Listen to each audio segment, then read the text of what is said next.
All right, guys, back at it with the Evo. I'm gonna try to figure out this idle issue. I'm thinking is either injector or coils, maybe spark plugs, but I'm thinking injector or coil, because the car pulls hard both on pump and on E85. So that wouldn't make sense if one of the cylinders was, somehow down. But just to be safe, to be 100% sure, I'm gonna be doing a compression test. And by the way, guys, if you are looking for a nice, affordable compression tester that can do like many cars, I have really good luck with this one. I've still haven't found one car that I haven't been able to use this kit with. So it comes with all the different spark plug fittings and things like that. Some of them are direct, and some of them you have to use the adapters for, like the really small ones. I think for like the 10, we have to use this adapter. But anyways, so step number one is going to be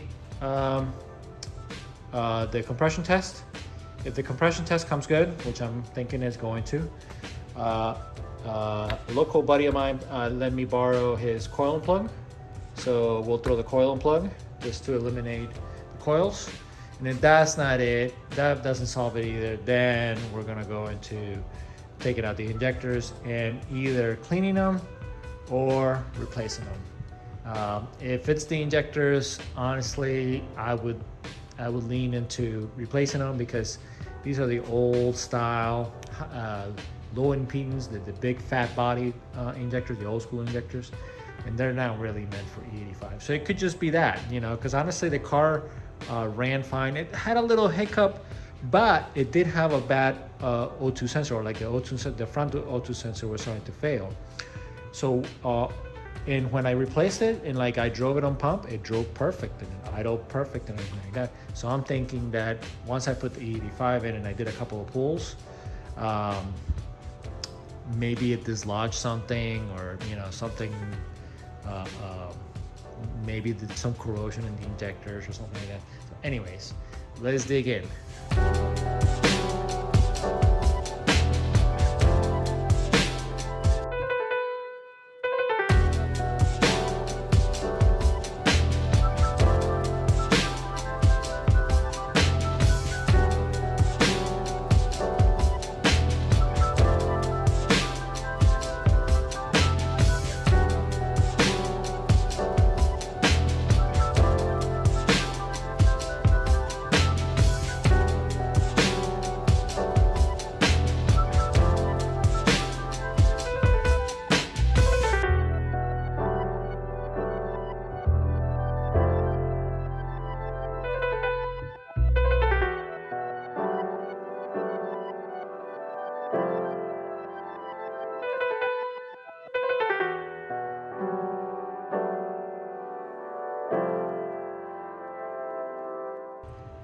All right, so yeah, unfortunately, we're not getting some good results here.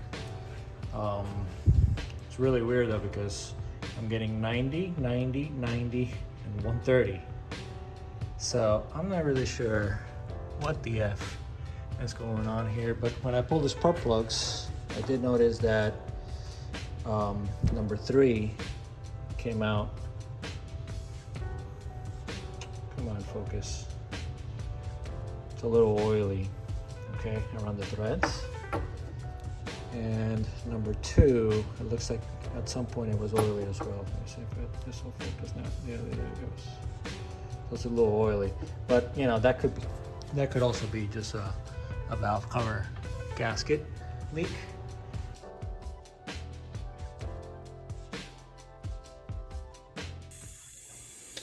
All right, number 1, pretty bad leakage. But I can definitely hear it here. Definitely coming out of there, out of the exhaust. Okay, number 4, also pretty bad leakage. I think this is out of the intake.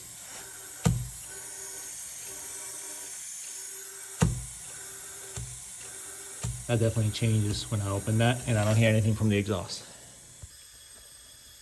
Okay, number 2, also pretty bad leakage. Not from the breather, not from the intake, definitely from the exhaust.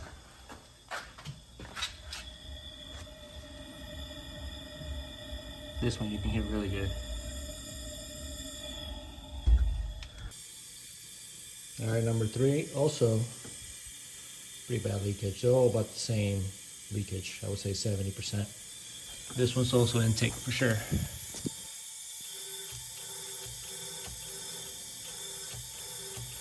So seems like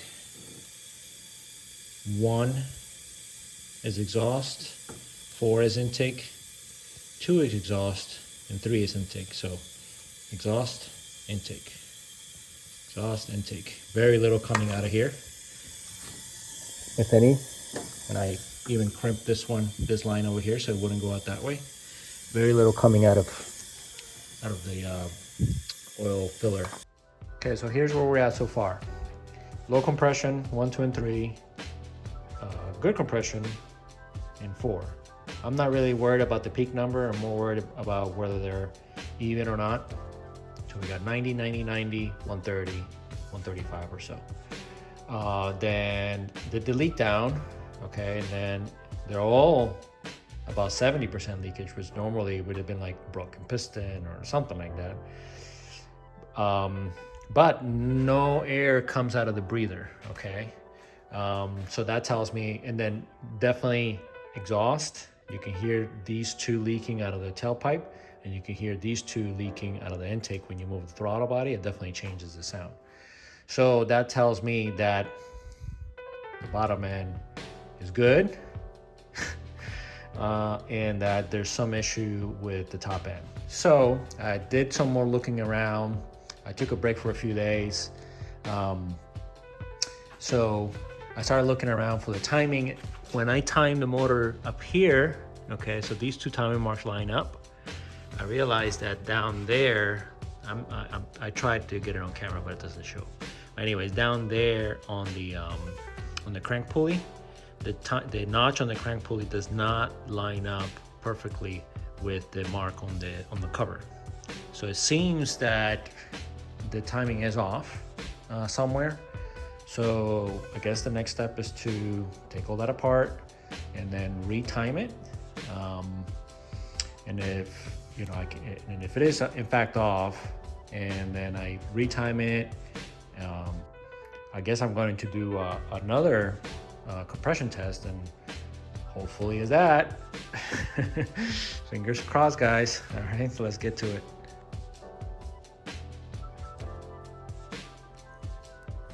All right, guys, so I tore into the timing belt cover. Unfortunately, the timing belt is done right. So my low compression issues and leak down issues is not from a bad timing belt job. When I look from the top, the crank pulley notch was a little bit off. To me, it looked like it was like maybe a degree or 2 off from this line, but I guess this thing is not, it's just a plastic thing. Maybe it's, has some play in it. So unfortunately, the quick easy fix did not solve really anything. So I have a decision to make. I mean, not really. I know what the right thing to do here is. The right thing to do is to yank the head off and go through all the valves and springs and retainers and all that stuff. I wholeheartedly believe that it's nothing to do with the bottom end, because on the leak down, again, nothing really comes out of the breather, so it doesn't seem like a lot of pressure is going through the rings. And I did look into all the cylinders with a scope. I do have a little camera scope. All the pistons look good. It's not like it's missing any pieces, but nothing looks banged up. The walls, I mean, as best as I can tell with that, the walls of the cylinders all look great. I do have a little adapter that allows you to see backwards, and I was looking at the valves, and it does seem like the valves are just not sitting all the way closed. At least some of them. It's really hard to tell though, so I'm also tempted. I've had a friend of mine that works on Evos from Marlon from MOP suggested just to try to just put springs and see if that would would solve it. But yeah, tempting, because it'll be a lot easier, okay, to just throw springs and retainers at it.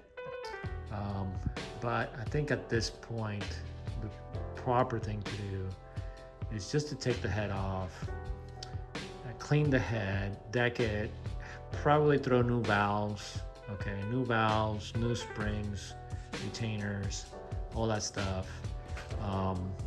Since, you know, this thing was a track car, you know, I've seen a lot of RPM. So it could be that, you know, the valves are tired and the springs are tired, and with all the valves that I've had, all the valve issues that I've had on these Evos, you know, I definitely don't want to have that again. So I think that's what I'm leaning towards, you know. But that's gonna have to be it for this part of the Evo. I have a bunch of other projects. I got a bunch of parts. I was gonna work on the catch can. I was gonna work on the suspension. Yeah, I was gonna redo. You know, I was gonna have the new piping coming. Well, I have the new piping. You know, so I have all these other projects that I want to do, but unfortunately, such is the Evo life, guys, that, you know, these things throw curveballs at you, and we're gonna have to go through it, you know. I'm really just mostly bummed because honestly the car runs fine. I mean, those pulls, like you guys saw, it pulled fine, you know. So it really, if it wasn't for that hiccup at idle, I would not touch this, okay. I would have never even dug into it at all. But, you know, such is the Evo life. So here we're at. So I'm gonna leave it at that. So I'm not really sure how soon I'm gonna have another update, another video, another episode on the Evo. It really depends on whether or not I decide to tear into it here or not. Quite honestly, I don't know that I want to do it here, because my wife is gonna give me a rash of shit because I wasn't supposed to be doing any engine work on this. But my buddy Marlon, he's probably a couple months out, so yeah. What to do? What would you guys do? I mean, you guys let me know down in the comments. What would you do? Would you just, if you have the ability and the tools, would you just tear into it yourself and not have any home drama, or would you just, I mean, and have home drama, or wait and let somebody else do it? Obviously, the second option, letting somebody else do it, a lot more money. So let me know what you guys think. Until then, peace.